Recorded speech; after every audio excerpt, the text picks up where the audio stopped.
High গাই, সবাই কেমন আছেন? নিশ্চয় ভালো আছেন। আমিও আপনাদের দোয়াতে ভালো আছি। দূর দূরান্ত থেকে যারা আমার ভিডিওটি দেখছেন সবাইকে জানাই আমার অন্তরস্থল থেকে আন্তরিক শুভেচ্ছা এবং অভিনন্দন। তো বন্ধুরা, সবাই কেমন আছেন? নিশ্চয় ভালো আছেন। আমিও আপনাদের দোয়া ভালো আছি। আজ আমি চলে এসেছি ঝিনাইদহ জেলার বাঘুটিহা গ্রামে একটি দিঘিতে। তো অসাধারণ এই দিঘিটি, যা কল্পনাই করতে পারবেন না আপনারা। দিঘিটি আপনারা ভিডিও চিত্রের মাধ্যমে দেখানোর চেষ্টা করছি। তো দেখুন বন্ধুরা, ভিডিওটি অসাধারণ। এখানে প্রতিদিন সকালে প্রচুর মাছ পাওয়া যায়। যদি আপনি দেশি মাছ খেতে চান তাহলে এখানে চলে আসবেন। প্রতিদিন সকালবেলা দেশি মাছ পাওয়া যায় এবং এই দেশি মাছ যদি আপনি খেতে চান তাহলে এখানে এসে ক্রয় করতে পারবেন। প্রতিদিন 7টা থেকে 7:30টার ভিতরে এখানে মাছ পাওয়া যায়।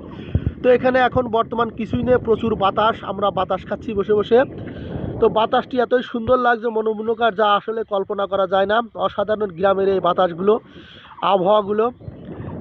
দেখা যাচ্ছে হাঁসগুলো সব করছে, পুকুরে ঘুরে বেড়াচ্ছে দিঘিতে। তো খুব দেখতে খুব সুন্দর লাগছে আসলে। এত সুন্দর বাতাস, বাতাসে মনে হচ্ছে যে মনটা, দিলটা ভরে যাচ্ছে।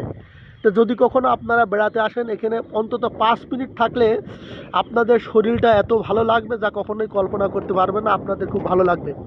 তো ধন্যবাদ বন্ধুরা। যদি ভিডিওটি ভালো লেগে থাকে তাহলে অবশ্যই লাইক, শেয়ার এবং কমেন্ট করে আমাকে জানাবেন এবং ভিডিওটি দেখবেন।